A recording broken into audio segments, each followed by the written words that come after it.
ശ്രീ കാർത്തികേയൻ, ഒരു കാര്യം ഞാൻ തുറന്നു ചോദിക്കട്ടെ, രാഷ്ട്രീയം മടുത്തോ? ഒരിക്കലുമില്ല. അങ്ങനെ മടുക്കേണ്ട ഒരു സാഹചര്യവും ഉണ്ടായിട്ടുമില്ല. അല്ല, ഇവിടെ ഇന്ന് നടക്കുന്ന ഈ വിമർശനങ്ങളും രാഷ്ട്രീയക്കാരെക്കുറിച്ച് വിലയിടിച്ച് കാണുന്ന സമൂഹത്തിൻ്റെ കാഴ്ചപ്പാടും ഒക്കെ വരുമ്പോൾ ഒരു രാഷ്ട്രീയത്തിൽ ഇറങ്ങിയപ്പോൾ ഉണ്ടായിരുന്ന ആവേശം ഒക്കെ തണുത്തൊരു മടുപ്പ് പോലെ തോന്നുന്നുണ്ട്. നമ്മളൊരു രംഗത്ത് നിൽക്കുമ്പോൾ കാലമേൽപ്പിക്കുന്ന ചില അനുഭവങ്ങളുണ്ടാകാം.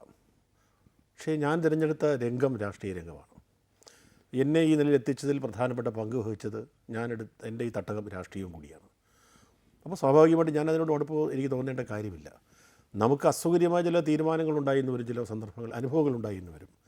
അതുകൊണ്ട് നാം നിൽക്കുന്ന ഒരു രംഗത്തോട് നമുക്കൊരു വിരക്തി തോന്നേണ്ട ആവശ്യമില്ലെന്നാണ് എനിക്ക് തോന്നുന്നത്. അതുകൊണ്ട് എനിക്ക് ഒരിക്കലും ഒരു മടുപ്പുണ്ടായിട്ടില്ല. ഇതൊക്കെ ശുദ്ധീകരിച്ചെടുക്കാൻ സാധിക്കുമെന്ന് കാർത്തികേയൻ പ്രതീക്ഷ? അല്ല, പൂർണ്ണമായ പ്രതീക്ഷ എനിക്കില്ല. കാരണം അതൊന്നും പൂർണ്ണമായി മനുഷ്യസാധ്യമല്ല എന്ന് ഞാൻ ഇപ്പോഴും വിശ്വസിക്കുന്നു. ഇതിനേക്കാൾ കുറേ കൂടി ഇതെല്ലാം തീരുമെന്ന പ്രതീക്ഷയുടെ ഒരു കാലമുണ്ടായിരുന്നു. അപ്പോൾ കാലം എന്നെ ഒരുപാട് പഠിപ്പിച്ചിട്ടുണ്ട്. 2 തവണയായി സംസ്ഥാനത്ത് മന്ത്രിയായിട്ടുള്ള ഒരു വ്യക്തിയാണ് കാർത്തികേയൻ. ഒരു മന്ത്രിയായിരിക്കുമ്പോൾ പല സംഘർഷങ്ങളും ഉണ്ടാകും. കാരണം പുറത്തുനിന്നുണ്ടാകുന്ന സമ്മർദ്ദം, പലപ്പോഴും പൂർണ്ണമായും ശരിയെന്ന് തോന്നുന്ന കാര്യം ചെയ്യാതിരിക്കാൻ ഉണ്ടാകുന്ന ബുദ്ധിമുട്ട്, ഇതിനൊക്കെ തരണം ചെയ്യാനുള്ളൊരു ശക്തി താങ്കൾക്ക് എവിടെ നിന്നാണ് കിട്ടിയിട്ടുള്ളത്? ശക്തി എന്ന് പറയുന്നത് അനുഭവം തന്നെയാണ്, ജീവിതാനുഭവം എന്ന് പറയുന്നത് എൻ്റെ രംഗമായ രാഷ്ട്രീയത്തിൽ നിന്നുള്ളത്. പിന്നെ ഞാൻ 82 ഞാൻ നിയമസഭ അംഗമാണ്. അതിനു മുമ്പ് നിയമസഭ അംഗമല്ലെങ്കിൽ പോലും ഞാൻ നിൽക്കുന്ന രംഗം രാഷ്ട്രീയമായിരുന്നു. വിദ്യാർത്ഥി രംഗത്തുനിന്ന് യുവജന രംഗത്തേക്ക് വന്നു. ഒരുപാട് അനുഭവങ്ങളുണ്ടായിട്ടുണ്ട്.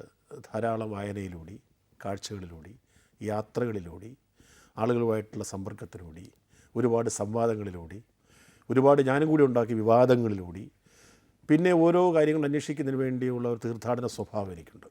അല്ല, എന്ത് പ്രതിസന്ധി ഉണ്ടായാലും തരണം ചെയ്യാമെന്നുള്ള ഒരു ധൈര്യം ഉണ്ട്. ആ ധൈര്യം ഒരു അഹങ്കാരത്തിൽപ്പെടുന്ന ധൈര്യമല്ലത്. ആ ധൈര്യം നമ്മളിലുള്ള അമിതമായ വിശ്വാസമല്ല, നമ്മളിലുള്ള ഒരു വിശ്വാസം.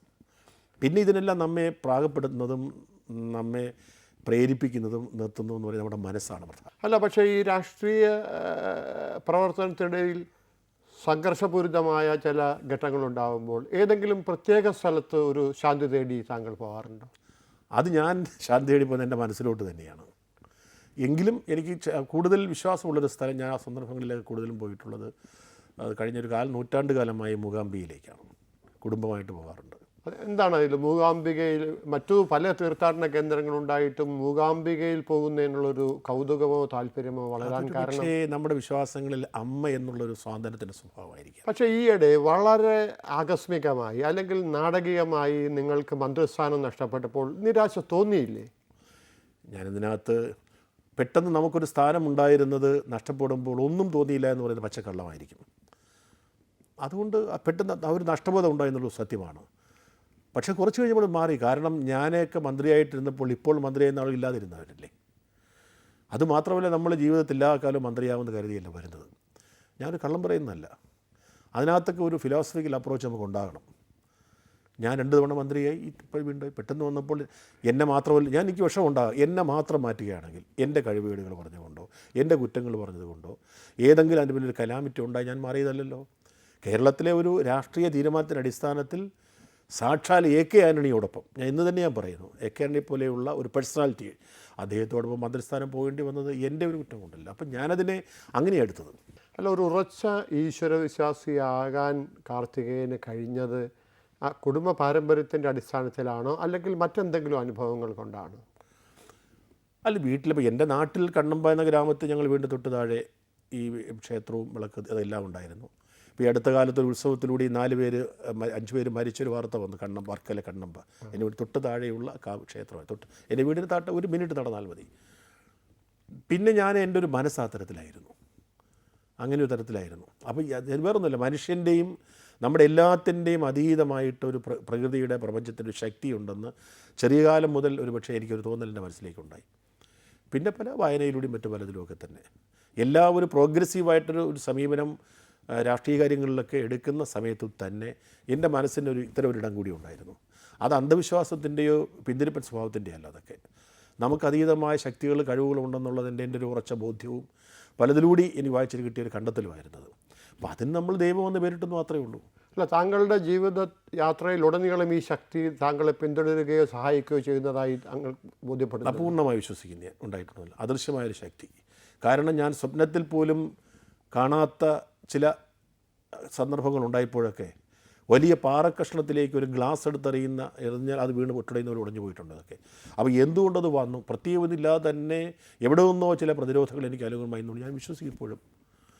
ഞാൻ കാര്യം തീർത്ത് പറയേണ്ട കാര്യങ്ങൾ എന്നെ കേട്ടിട്ടില്ലേ ഒരു മന്ത്രിയായിരുന്നപ്പോൾ ഉണ്ടായത്. ജീവിതത്തിൽ കാണാത്ത ഒരു സ്ത്രീ എനിക്ക് നേരെ ഒരു ആരോപണമായിട്ട് വന്നല്ലോ. ആ ഒരു സ്ത്രീ പീഡന കഥ. അതെ ഞാൻ പറയട്ടെ, അതിപ്പോൾ അത് 24 മണിക്കൂർ കേരളത്തിൽ നിന്നാലും ഞാനത് പറയാൻ കാരണം ഉദാഹരണമായിട്ട് അതാ പറഞ്ഞത്. അങ്ങനെയൊന്നും വന്നല്ലോ. നിങ്ങളുടെ ജീവിതത്തിലുണ്ടായ ഏറ്റവും വലിയ പ്രതിസന്ധി ആ സംഭവമായിരുന്നു? തീർച്ചയായിട്ടും ആണല്ലോ. പ്രതിസന്ധിയല്ലേ ഇത്? പ്രതിസന്ധി ഒന്നും ഇല്ലെന്ന് എനിക്കറിയാം. പക്ഷേ ആ പ്രതിസന്ധി ഇല്ലെങ്കിൽ അപ്പോൾ എൻ്റെ മനസ്സെന്ന് വളരെ ഉറപ്പിച്ചേക്കും. എനിക്ക് യാതൊരു പ്രശ്നവുമില്ല ഇത്. കാരണം എനിക്കറിയാം എന്താണ് നല്ലെന്നുള്ളത്. എല്ലാവരും എങ്കിലും അത് അസത്യമാണെന്ന് എല്ലാവരും വിശ്വസിക്കണമല്ലോ. സമൂഹം ബോധ്യപ്പെട്ടു. അങ്ങനെ ഉണ്ടല്ലോ. അത് വിശ്വസിച്ചുള്ള വേറൊരു കാര്യം. പക്ഷേ അങ്ങനെ ആ നിലയിലേക്ക് വരണ്ടേ? അതുകൊണ്ടാണ് ഞാൻ തന്നെ അതിലൂടെ ഉണ്ടായിരുന്ന ശ്രീ കടവൂർ ശിവദാസനോടൊപ്പം ലോകത്ത് ഞങ്ങൾ തന്നെ പത്രസമ്മേളനം ഞാൻ തന്നെ പത്രസമ്മേളനം നടത്താൻ പ്രേരിപ്പിച്ചു. ഞാൻ തന്നെ പറഞ്ഞു ഇങ്ങനെ ഒരു കാര്യം ഉണ്ടെന്നുള്ളത്. എന്നിട്ട് ആരോപണത്തിൻ്റെ കോപ്പി പത്രക്കാർക്ക് വിതരണം ചെയ്തു. അതെ, അത് ജീവിതത്തിൽ മറക്കാൻ കഴിയും അതൊക്കെ. അല്ല, പക്ഷേ ഞാനൊരു കാര്യം കാർത്തികനോട് പറയാം. ഇപ്പോൾ കാർത്തികൻ എല്ലാം ഈശ്വര ഭക്തിയെക്കുറിച്ച് ക്ഷേത്ര ദർശനത്തെക്കുറിച്ചും ഒക്കെ തുറന്നു പറയുന്നു. പക്ഷേ പല രാഷ്ട്രീയ നേതാക്കന്മാർ അവർ കമ്മ്യൂണിസ്റ്റുകാരല്ലെങ്കിൽ തന്നെയും ഈശ്വര വിശ്വാസികളായിരിക്കുകയും അത് പുറത്താരും അറിയരുതെന്ന് നടിക്കുകയും ചെയ്യുന്നു. അങ്ങനൊരു മനോഭാവം എന്താണ്? അത് കേരളീയരായ നമുക്ക് സ്വാഭാവികമായിട്ടുള്ള ചില കാപട്യങ്ങളുടെ ഭാഗമാണത്. ഈശ്വരവിശ്വാസം എന്ന് പറയുന്നത് അന്ധവിശ്വാസമല്ല. ഈശ്വരവിശ്വാസം എന്ന് പറയുന്നത് തെറ്റായ വിശ്വാസങ്ങളുമല്ല.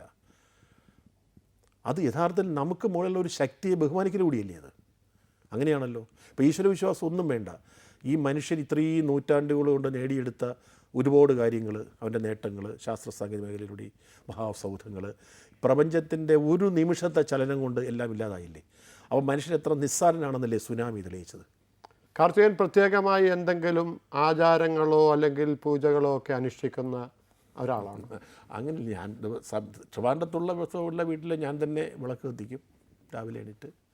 പിന്നെ പ്രാർത്ഥനകളുണ്ട്. ആ സമയം അനുസരിച്ച് ഒരുപാട് സമയമുണ്ടെങ്കിൽ ഒരുപാട് ശ്ലോകം ചൊല്ലും. ഇല്ലെങ്കിൽ അവരോട് പറയുന്നു അങ്ങനെയാണ് 4 വരി തീർക്കുന്നുണ്ട്. അങ്ങനെയൊക്കെ ഉണ്ട്. പിന്നെ യാത്രയിൽ അല്ലാതെ എനിക്കൊരു പ്രോഗ്രാമുണ്ട് മനസ്സിലൂടെ ഞാനില്ല തീർത്തേ പോകും, അത് സാധ്യമല്ല. അത് ശരിയല്ലല്ലോ അത്.